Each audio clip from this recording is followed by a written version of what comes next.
Elise, it's such a pleasure to have you on my podcast. You talk about something so important. You have such an interesting background, which we'll also start in a moment. But thank you for what you do. And I'm getting people excited to anticipate you teaching and telling us about what is so important, and that is how women have been so, biased in this society, and how you have written this phenomenal book that you just released recently, New York Times bestseller, called On Our Best Behavior. And I mean, just riveting, and it's so important. So thank you. Welcome to my podcast, and I am going to let you do most of the talking because you do it so well about the subject. So welcome. Thank you. Thank you for having me. I really appreciate it. And yeah, I mean, as a neuroscientist, you understand this, I think, in some ways more than the rest of us. But my book is about the way that women are programmed by culture and these cultural codes about goodness.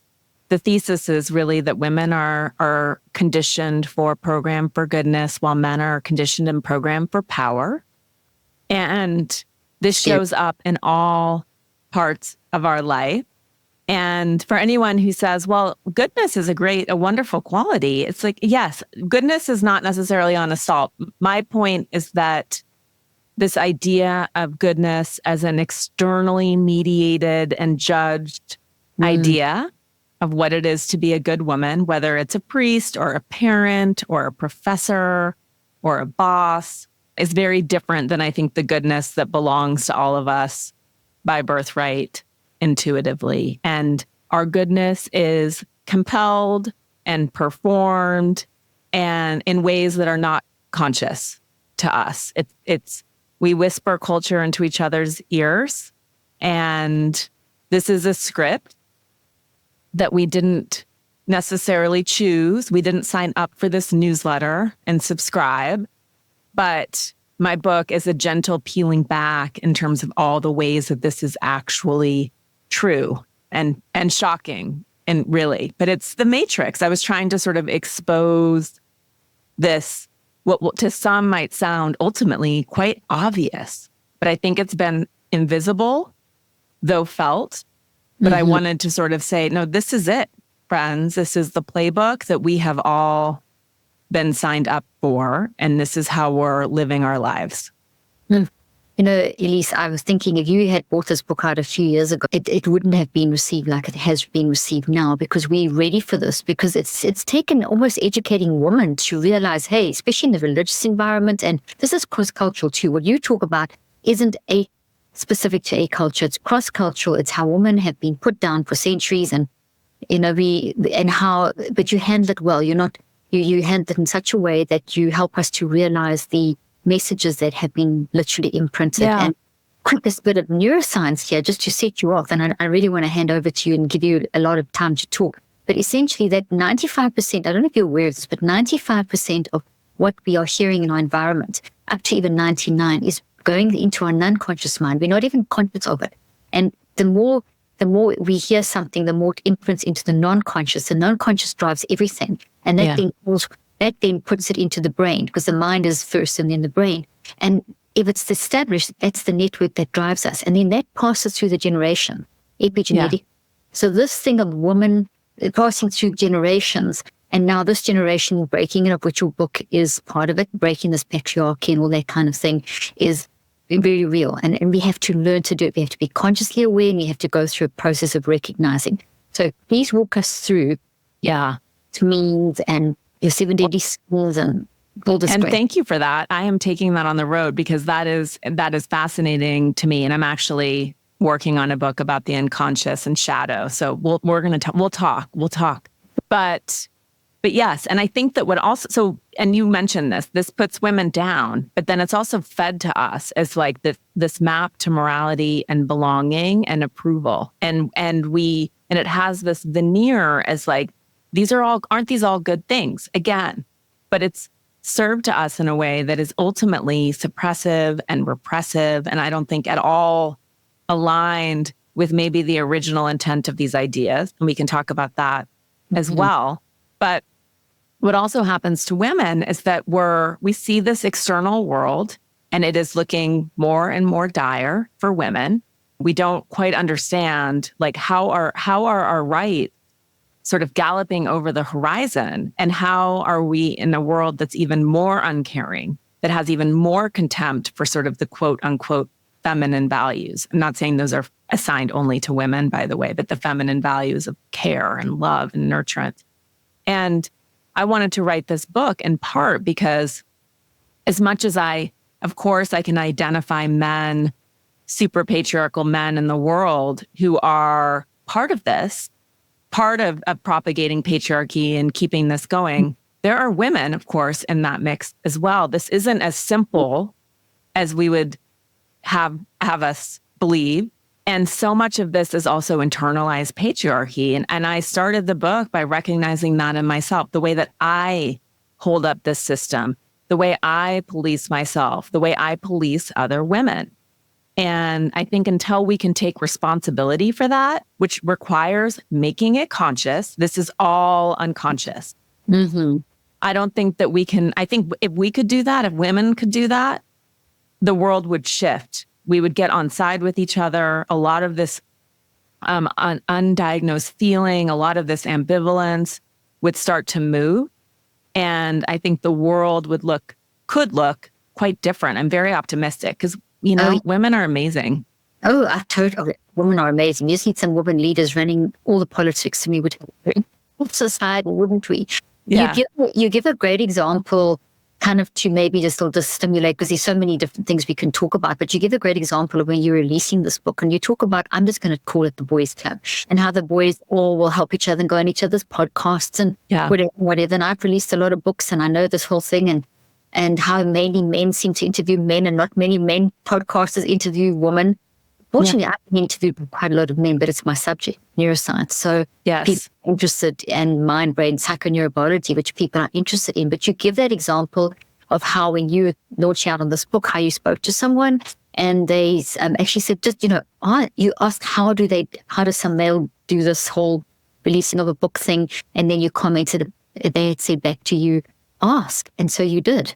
Yeah. And I don't know if that stimulates you to yeah, I mean, there's so much in that. So yeah. And so the first part, I wrote a Substack series I have a Substack called Pulling the Thread, which is the name of my podcast, about, I think it's a multi-part series, but the first is called Ending the Mantle, which is the all-male panel, and goes to what you're talking about, Dr. Leaf, which is this tendency still, despite the fact that women are earning more MDs, we're also outpacing men significantly in earning biomedical PhDs, and yet are rarely set up as expert in these fields. There's still, and then often when women are tapped to speak about any of this on any of the big podcasts, which we can talk about, they're normally reined in to talk specifically about women and hormones and sex and relationship.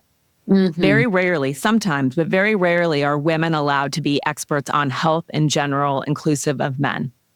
Meanwhile, we know men are very confident talking about women. And so what I recognized, someone had said, oh, you need to go on Sam Harris's podcast. And I had this reflexive response of, oh, he doesn't interview women. And I didn't know where that came from my unconscious. And so I started an audit. And that's what I wrote about, because I looked at Huberman, Peter Attia, Sam Harris, Tim Ferriss, and on. And people who Huberman had said at that point that half of his listeners are women.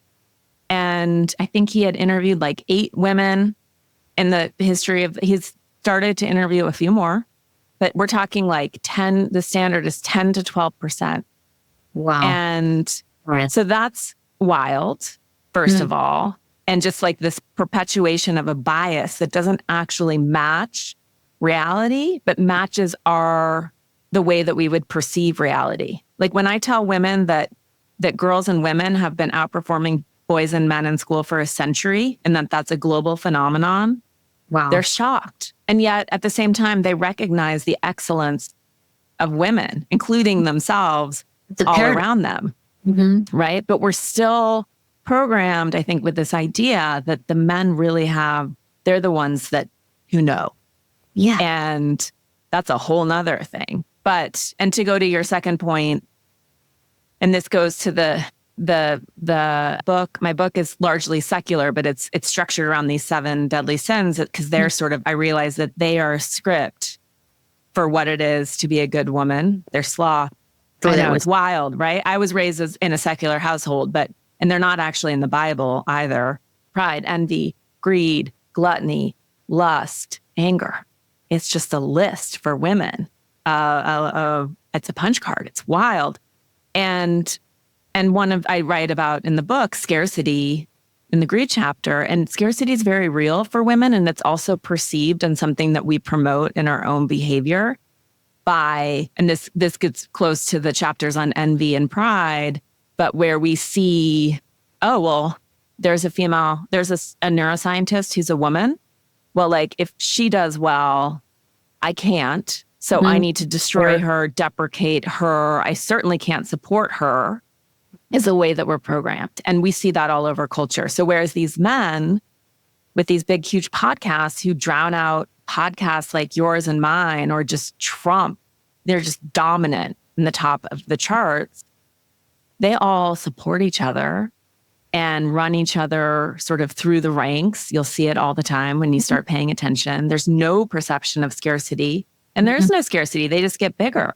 Whereas you do not, I don't know if you've had this experience. I've always tried to stand with women and support them, but some of the people whose book my work closely matches to, where we're certainly in the same lane, but could really add to the conversation, are not interested. There's the threat, whereas it's actually an additional, it's like exactly what's happening with the men. It's the more you support, the more you enhance someone else, the more you grow yourself. Yes. And why women have that? Well, it's coming down through the ages, but that's through the ages. The way you're expressing it now, this is really good. This is really. And the more we recognize, like, okay, look at the men. In this instance, I think they are modeling for us really healthy behavior. I sometimes chafe at the sort of the way that women are sort of told to behave more like men, and that's sort of it's certainly a code for power in this patriarchal world, that's the ultimate value, is to be more masculine. And I chafe at that because I think men need to be more like women. Exactly. But isn't that a wild thing to say? It is. It's why, and it's been like that. And then it's an insult. Oh, don't be like a girl. You know how many that at least people are a little bit more conscious of that. That is an insult, whereas be like a man is a compliment. And meanwhile, it's not right. You know, it's not like that additive principle. It's not taking away. It isn't a zero-sum game. It is a constant growth. It's an exponential logarithmic gain, if anything, as opposed to taking away from. And yet women, you're quite right, women are not supporting each other enough. There's a change, and your book is one of those. But it's I hope so. Just to make it conscious, because this is the chapter that my editor originally had sort of the fiercest negative reaction to, although ultimately it's the second chapter in the book, is the chapter about envy. And it's the chapter that every conversation ends up coming around to, because it is about all that suppressed, unconscious desire and wanting. And of course, women suppress it because we're conditioned to subjugate everything we want to other people's needs. We don't know what it's like to really say, I want that. It's kind of not something we do. And so the envy cycle is... Envy is inspired when someone has something you want or is doing something that you want for yourself. And our instinct, because it's so unconscious, is it comes up, we feel uncomfortable, we feel bad, and our instinct is to deprecate the person who's inspiring our envy. I just don't like her. Who does she think she is? Why her and not me? I think she's not a great neuroscientist. Like, she's not that good of a neuroscientist, whatever it may be, to make ourselves feel better rather than saying, whoa, there's incredible information here. This woman is holding up a mirror and showing me what I want. She is pushing on a dream I have for myself. And if I could get conscious about that, move past the discomfort, and then not go to scarcity of like, I need to destroy her so I can have the thing, but say, okay, how did she do this? I want this. This is like something in this space calls to me.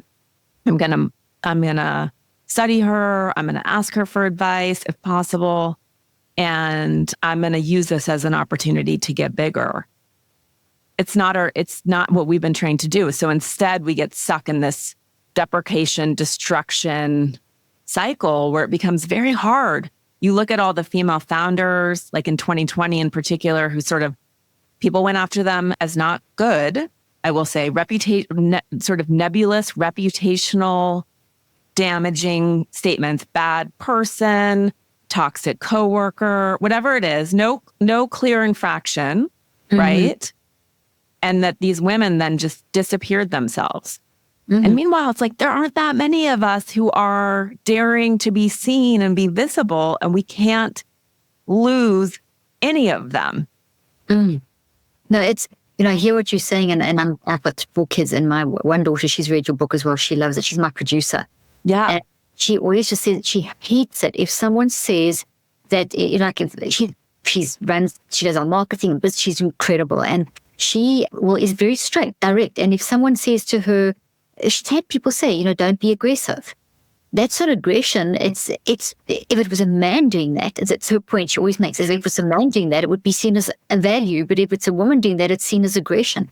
And it's just, we've had long discussions around this. That's why we were so excited to have you on the podcast, because it's all distorted. And as you say, it's so interesting that women are pulling each other instead of building each other up. And just very, there's a principle I teach all the time that's very, very, it's psychoneurobiological principles, neuroscience principle that really goes to this whole mind, brain, body operating in our best, et cetera, to get the best out of humanity. And it's this enhancement principle. If I celebrate you and lift you up and do whatever I can to make you a success, then in return, automatically, my neurophysiology functions differently. It functions at a better level. My mind that drives my physiology. It's not your brain. Your mind drives your brain. Becomes more. I become more intelligent, more creative, more whole. Everything is going in towards an enhancement direction. We're working completely against it. We go into this competitive zero-sum game. It's very destructive to our whole psychoneurobiological network. And that's that there's science. What I'm trying to say, there's really great science undergirding this beautiful message that important message that you bring in. I'm very passionate. Sorry, I get very. No, I really appreciate it, because I feel like we're sort of stuck, railing our fists and sort of pounding against the wall and sort of looking for someone to blame, when in reality, so much of this is self-created. And not to say like women are, I'm not blaming the victim here, but I think that there's a huge opportunity for all of us to become more aware of what we're doing, how we're punishing women like your daughter, our instinct to sort of swat down. One of the things that probably drives you crazy too is the conversation about women and work and negotiating. And if you were just more confident, and if you stopped using weak language, and if you were a more aggressive negotiator on your own behalf, there would be no pay gap, et cetera. So all the social science suggests what your daughter has experienced, which is women, we are punished for that. We know that. I don't think that it's a confidence gap. It is a deep awareness about how to operate in this world that's not built for us to get our needs met while making it seem like it's someone else's generosity or idea. We all know how to do this consciously and unconsciously. It's how we do this. It's very intelligent. Let's just put it like that. Yes. It's messed up, but it's highly intelligent.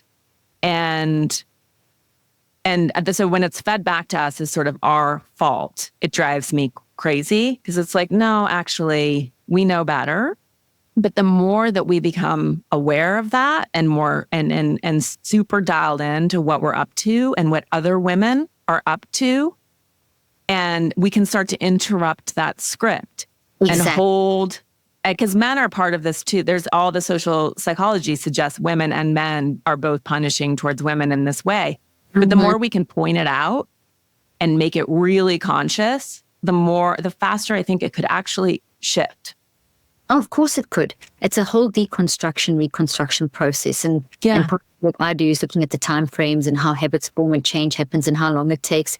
And there's time frames around this, and we just have to, it starts with the awareness, which is what you've created with your work. And then it's learning, it's educating, it's making women aware. Hey, notice when you've done this kind of thing, here are the 7 deadly sins. Are you doing this in your life kind of thing, So let's talk about why you chose that, or do you want to talk, there's just so many angles we can go. Sure. I think that's helpful because I'm sure some people are like, sins, what? Yeah.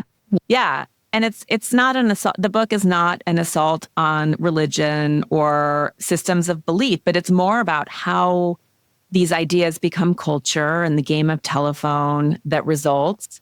And I arrived at the sins in part because I was trying to understand myself as a highly performative child and adult who had reached a pinnacle in my career at a very visible big job, married with 2 kids, sort of living the dream in some ways, particularly for sort of magazine people and editors, right? It's not necessarily like the most high-flying job choice. So, but yet I felt terrible. I was consumed by anxiety and just chased by this idea of like, I don't feel enough. I don't feel good enough. I don't feel wealthy enough. Certainly, I don't feel thin enough, all the things.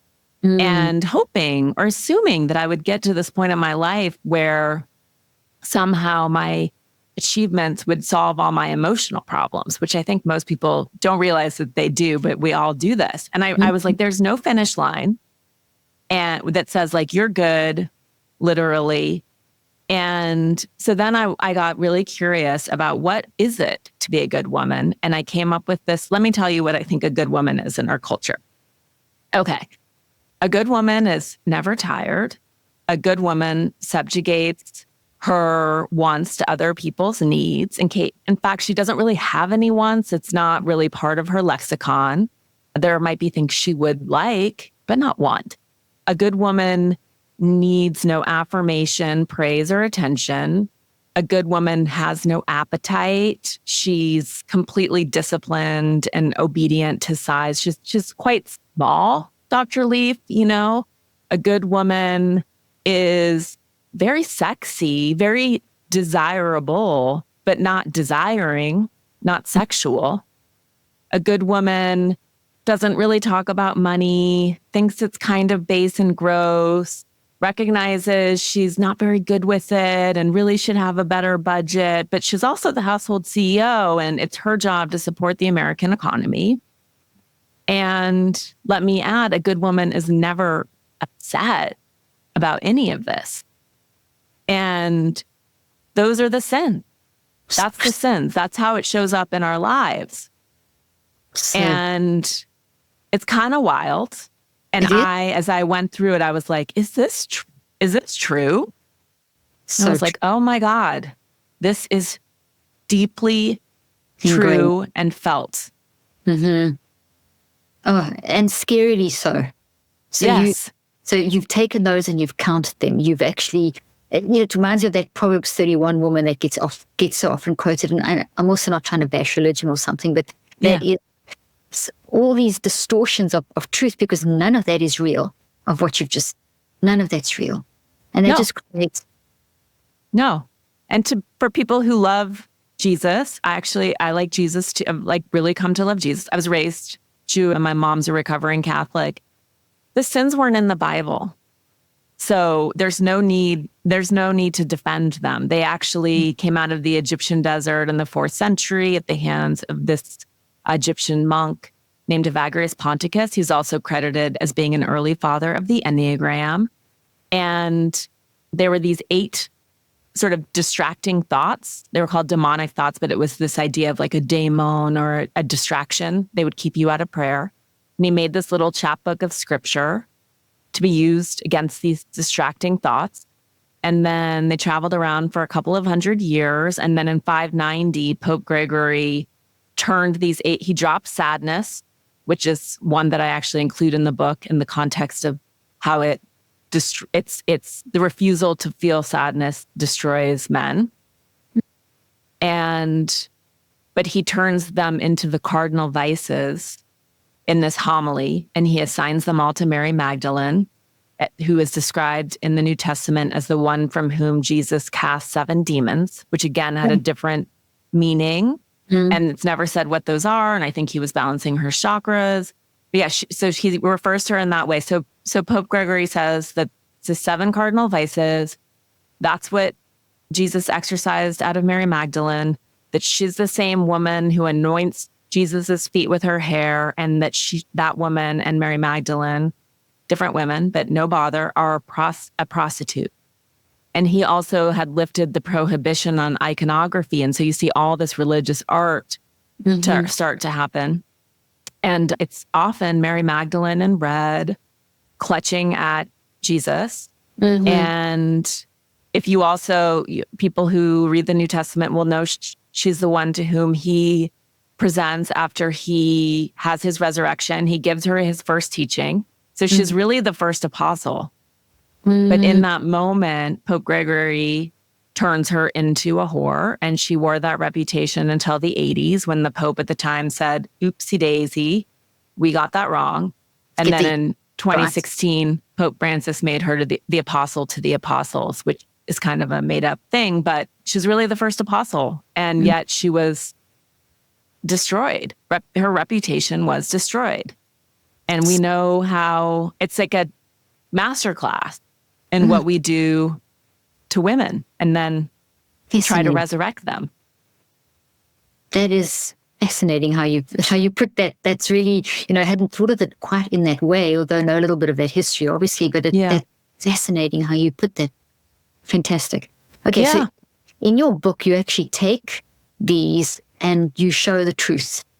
That's just putting it. Can you walk us through a couple of those so that the listeners can get a handle on why they need to get this information? Yeah. Well, I think, so I open the book with sloth because I think it's so available to so many women, particularly mothers who recognize that not only is it about maybe their partner's needs, but their children's needs first in terms of the trumping of their own. And the way that we've turned this busyness and this endless doing into something that's virtuous.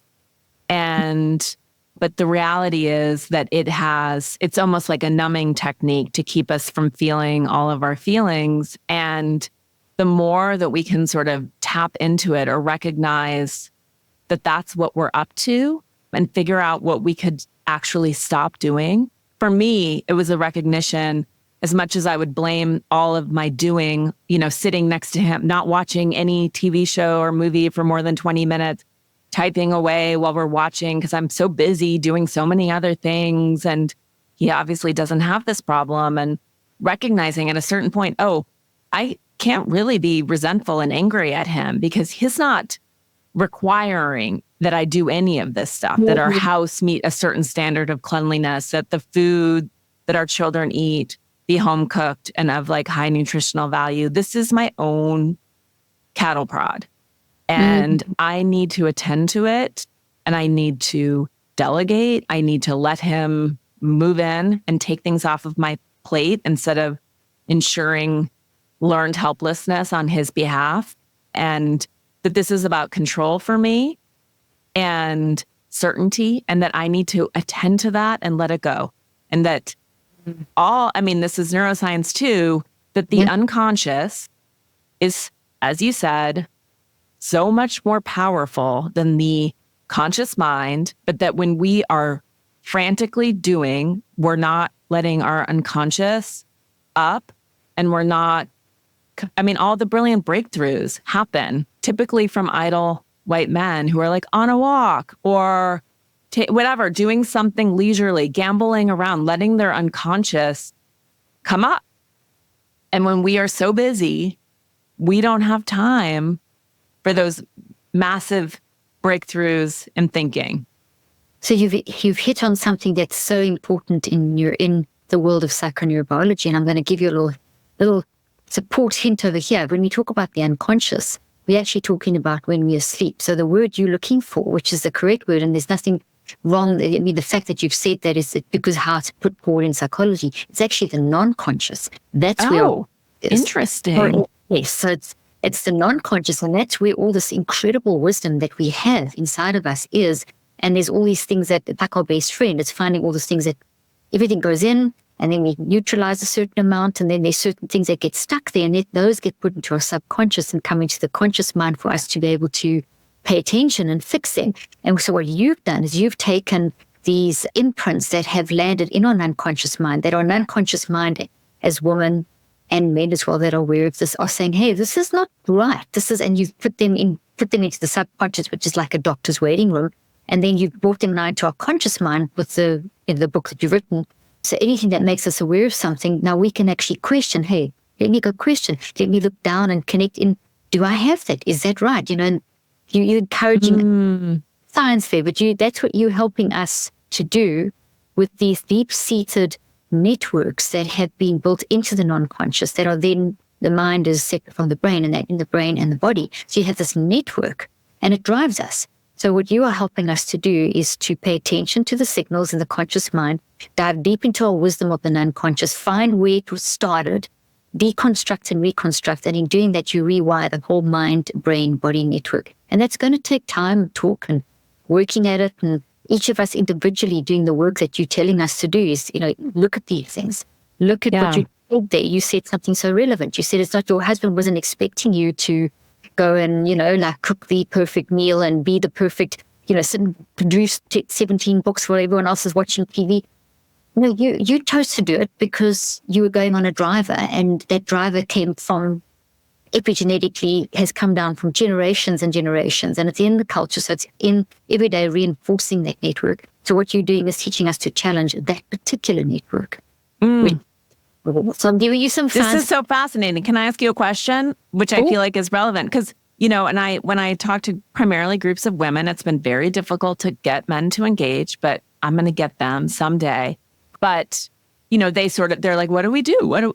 There's a franticness, which I completely understand. And they want to know too, in the context of their children. And one of the things that I rail against is this idea that we as parents can sort of parent against culture singularly, even though so much is fed back to us as, well, it's just all family and it's all sort of how you're perfect parenting and here's all your scripts for every single situation. And, you can engineer certainty, right? I find it really unhelpful personally, but in terms of this rewiring that's required, yes, I think that there's as I've been saying, a fair amount of personal responsibility, but how do you make it like a contagious cultural phenomenon? How do we do this together? Because it feels like it has to be, you can't just be like Joan of Arc out there by yourself. We need to all do it. So is there anything contagious about is there an effect like that? Well, you've got to think of neuroscience is just the science of the physical brain, but that's only one part of three. And then brain does nothing without you. If you're not alive, which is your mind is your aliveness. It's telling you, it's using your brain in this very complex way and your body to be able to function. So these principles that you're countering in your book that have come through about women are in the mind-brain-body network and have come through epigenetically and then are reinforced by all the things of life. So more information comes in and the network just gets stronger between mind, brain, and body. And so in terms of creating a contagion, it's to create the awareness. It's a ground, generally from like anything in history that changes, it's got to start from the bottom up. So being in the age now where we can have podcasts, where we've got the ability to share is a way to build the contagion. But it's going to come from ground up. It's not going to come from down, and then it creates that swirling effect. So it's not even it's not a top down, it's not a bottom up, it's a ground swell. Well, it's so beautiful. It reminds me too, in my book, I write about the work of this woman, Gerda Lerner, who established, I think it was the first master's program in women's studies. And she wrote this book called Creation of Patriarchy, and I think it's called The Creation of Feminine Consciousness or something. And she writes about how up until like the 1500s or 1400s, there are only 400 women known to history. That's crazy. And those women who were even taught to read, et cetera, typically had to be cloistered, and they were separate from each other. And so many of them were having the same breakthroughs in thought, but they were siloed and they couldn't be in conversation with each other the way that men have been in conversation with each other forever. And so it's so exciting to think about, as tragic as that is. And it goes again to like pushing against this idea of scarcity. And one of the things that I wanted to do in this book is that there's so many incredible thinkers on women in anger or women in sex or women in food, et cetera. But to put everyone into a house, and people will see you don't have to read them, but there are a lot of endnotes in my book, because it's like, how do we get this conversation going across industry, across like all of these women doing incredible work? Can we start not telling a single story, certainly, but doing what you're saying, this like groundswell of, whoa, this isn't our story, actually. Let's self-author. Let's make something different. Exactly that. And just the mere fact that you've got a New York Times bestseller, at the beginning of the conversation, I said, if you'd bought this book in a few years ago, I doubt whether it would have got the and that wasn't meant to be anything negative. It was a reality, because so your message your message you bring in is be ready for it. It's fertile ground, and women are much more confident to speak out. I think the greatest thing it's going to be this, but the thing that will make the groundswell really leap is going to be when women start supporting women in a big way. You've kind of pinpointed, you've already said that. That's the key, is to get women to support women and to get that enhancement cultural thinking in women. That's how I see your work, as triggering that sort of thing. Thank you. Let's hope. We'll keep it going. We'll keep it going. That's why we do these parts. We'll have to do a part 1 and a part 2 and a part 3. Okay, so let's talk a little bit about maybe one of the other, maybe 2 or 3 of the other. Of course. I think that I'm trying to think of what has been most pressing. I mean, I think pride has been another one besides sloth and envy. That the pride chapter is about this playbook of what we do to visible women, which is we generally celebrate them, we cheer them. They get to a certain point of relevancy in the culture where we decide that they've had enough and they need to be put back in their place, and they're too big for their britches, and we destroy them.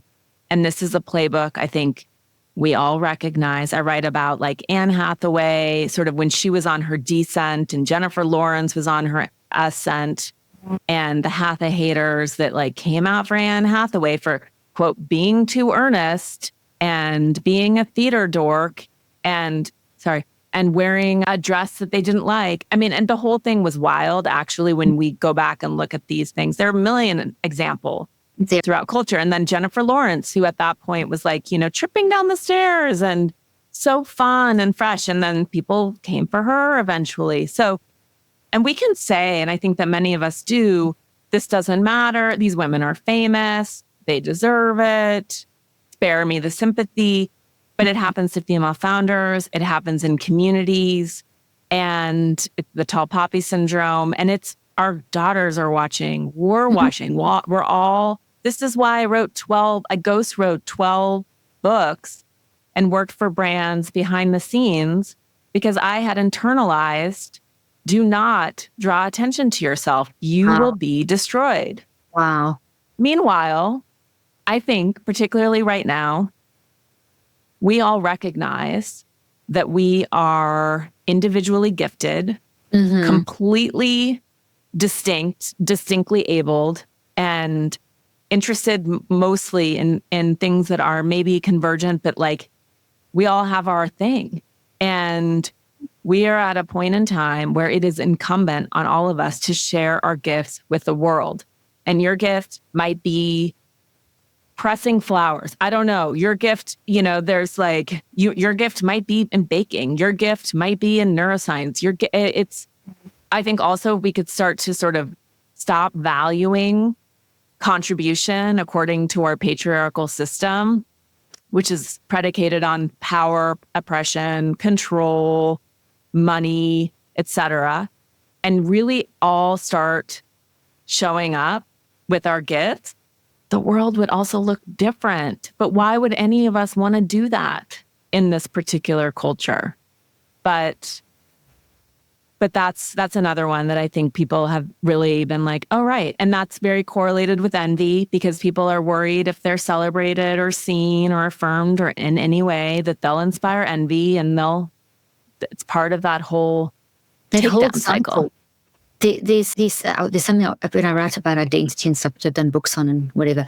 And there's one statement that I make, that's something that I make, I've been said for years, and it's so related to what you just said. And it's something you can do that no one else can do. And if I celebrate what you can do, I can't do it, but there's something I can do that you can't do. And that's where this enhancement thing comes in. And that's what we've got to talk about. What is it that you can do that I can't do? Wow. Let me celebrate that, because at the same time as I'm doing that, I'm creating a connection with you then celebrating me. That then goes to that, what creates the groundswell. But almost coming back to your question earlier on, how can we make these things part of our culture, and or the cultural change, the deconstruction and reconstruction that's needed, is to really and truly recognize that there is something you can do that I can't do. And that's goes all of us. And that we're so uniquely gifted, and it's wild, and it's relieving, because like I love my kids, but like I'm not a natural mother. I'm not like the mom who gets down on the ground and like makes everything fun. I don't know how to do that. I can build a great library for a child. There you go. You said something that you're not a natural mother, so you put yourself down. You know that? I know. I did put myself down. See, I know. I should not do that. I'm violating the terms of my own book. But you did. But again. Yeah. But, and like, I have friends who are just like so incredible at throwing parties or making things really special or really creative. And I don't have that instinct or tendency or gift, but I'm really organized. So like, give me the budget, give me the, let me write the invitation. I mean, silly kind of low stakes examples, but I think that but we look past those things that we're supposed to be good at and devalue them. Exactly. Yeah. My kids went to a very private Christian school that I have a lot of regrets about at times. So do the kids. They learned a lot of great stuff, but there were certain philosophies. And one was, women, keep quiet. They're at home and in the background. And my kids used to get challenged, because that's not what I do. From day one, my kids will tell you I'm a better mother because I haven't been a stay-at-home mom, and I'm not criticizing a stay-at-home mom, but this was what I needed. Yeah. But I was extremely criticized by those natural moms that you spoke about, when you used that about how can you, not be at every single event of your child's life and be there constantly. And my kids, I remember them being challenged and saying, your mother's not allowed to teach males, and all these really weird things that they dealt, but they knew how to handle and stand up to it. But it's not, what you're saying is, I saw in when you mentioned you're not this natural mom, there was a level of even pressure on yourself still, even though you know what you know, you've written the book, shows you how ingrained that philosophy is. Here I was, the same thing. I felt that same, am I not being a good mother? Is a natural mother someone who gives up their life? And there was that went through my head, and it went through your head. And that's what we need to come against. That's what we need to say, no, if being a natural, if being the best you is going to be the best mom. And whatever the best you is, could be that, you get 7 nannies to look after your kids or whatever, and then you're a better mom.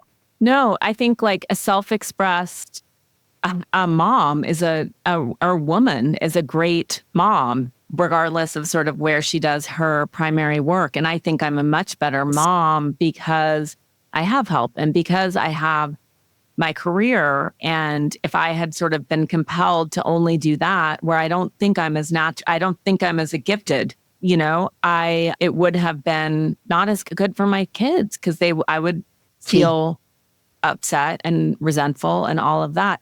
But it's such an interesting conversation too, in the context of the school you mentioned. And we're recording this like pretty close to this, whatever his whatever his name, Harrison, this commencement address that just like sent the internet on fire. And then it's like, well, he actually, like, there are 40% of people who agree with him in this country, which is wild. And I would have really preferred to hear I mean, it was a wild speech and it actually made no sense. If you read the whole thing, it was like kind of nonsensical. But I think that what he did was he laid out a trap for women, which is when we start sort of showing our own contempt for quote unquote, sort of these feminine values, which I think are actually so beautiful, right? And it belonged to men too. And men desperately need to get their care, their nurturance, their creativity, their love going. They're not solely the qualities of women. But it was interesting to me how like we just go for it. And meanwhile, it's like, don't let these guys set this trap for us where we're suddenly attacking the value, pretending like we don't share a value set. And say, like as soon as we get into this, how dare he suggest that has value? I get it because the message and the messenger was so abrasive and awful. But then we find ourselves engaged in the same sort of women against women, like women who stay home against women who don't. And meanwhile, most women can't stay home. Most people cannot afford that. Yeah. And so it's this like fight that we find ourselves engaged in when it's like, whoa. We are not each other's enemies. No, we're not. I remember being at a birthday party and for one of my daughters, and I think it was a 12-year-old birthday party or something. And one of the mothers coming up to me and saying, oh, it's really nice that you could be here. As though, like you're never there and you're never around. And now you're showing up at this thing. And it was like this unique experience for your child. Meanwhile, all of my 4 kids have said to me repeatedly that you're a better mom because you work, and which is true. So it goes to your point that you've made that we have to not break each other down. I mean that. Yeah, and it's all guilt and ambivalence that's foisted on us by a culture that suggests that our choice, and again, some of us don't have choice, but that our choice is somehow bad. That we are either neglecting our families and our children, and they will suffer the consequences from our own quote unquote ambition. Meanwhile, like I'm the primary breadwinner in my house. So like, even if this isn't even a conversation I can have, and then similarly for all the women who are not you or not me, who are spending their energy working at home, which is a very hard job. And then they're told like you are wasting your talent and all the opportunity that has been afforded to you by all the women who had to sort of be enslaved in servitude so that you could do something bigger and more important, and you're wasting it. And so on both sides, it's like you're just all this it's awful. And then everyone feels terrible about whatever and defensive about their choice. And it like sets us into this vicious cycle and loop in which we lose. Exactly. But no more. It's got to change. No more. We're done. We're done. Women are amazing. Women are amazing. And your New York Times bestseller I was so excited about that because thank you. That means that people are listening. So people are listening because, they stay up there because people need to constantly hear this message. Let's quickly just take one more point. You mentioned in your book, you talk about this I don't know what you called it under, sexual one, where I was listening to you in a podcast talking about the women men get away with the sexual abuse and women don't get away with it. And they don't want that whole thing. Can you talk? I mean, what's so perverse, the chapter on lust, one, it's this idea that women have to be sexy, but not sexual. Yeah. And that we are set up as the responsible party. You said something. Sorry, I don't mean to interrupt you. You know what I'm talking about. You said something like, if something happens to a girl, what were you wearing? Were you drinking? Yes. The boy wouldn't be a question. Sorry, I didn't want to interrupt you. But I know exactly what you mean, which is like girls as this more responsible party are set up as the babysitters to rapacious male desire. And so it is our job to not inspire it, even as we're objectified, right? But we are not allowed, if we inspire it, then we have to sort of patrol our own borders, because anything that happens to us by association is then our own fault because we brought it on. And it's these questions of sort of, what were you wearing? Why were you drinking? Why did you get into an Uber? We're always co-conspirators in our own sexual assault. There's always this underlying assumption that we should have been able to guard against it, or we should be able to keep ourselves safe. And if you fail to do that, then you have inspired this action against you. And it's so insidious, but it's true. It's true. All over our culture, women are blamed for our own sexual assault. Now, it's so bad. And universities, it's been particularly bad. It's supposedly getting better in these latter years, but girls are too scared to talk about an experience of sexual abuse because they're not believed. They're not believed. Well, that's got to change too. And I know it's changing a teeny bit, but it's still not enough. There has to be some, also, it's just, and like part of it is the way that we obviously teach and raise our boys. I have 2 young sons and talk to them about consent and body, all of this. And our girls, like, does this feel like a yes to you or is this a no? And then there have to be ways too to be like, there has to be some sort of technical consent form. I don't know what it looks like. I just have to hope that at some point we find a way to ensure that because what's so terrible too about, and I'm sure most of the women listening have experienced sexual assault and sexual violence in some form, unfortunately, but the statistics would suggest that that's true. And a lot of boys. And so we have to address this as a culture of what does it look like to have these conversations, what does it look like to find, and it's like not the problem with all of these situations is like, what's justice, right? Because that's the other thing for girls. You're like, I don't really want to, it's the Brock Turner Stanford thing that they used against Chanel Miller of like, are you going to, now you're going to ruin this guy's life? It's like, well, I don't want that either. I don't want any of this. I don't want my life to be ruined by what's happened to me. And it can be life ruining. And I don't really want to be responsible, quote unquote, for ruining the fact that we make women responsible for the repercussions for these men as well is also pernicious. And it's like, how do we stop this from happening? Period. This very toxic cycle. Very, very toxic. Yes. It's a terrible cycle. Wow. Well, this is such a huge conversation. I kind of feel like we've only touched the tip of the iceberg, and I want to thank you again for such a great book. And we definitely need to do a part 2. So, and I know people can still buy the book wherever books are. It's available now, but where can people get hold of you, get involved? How can help you?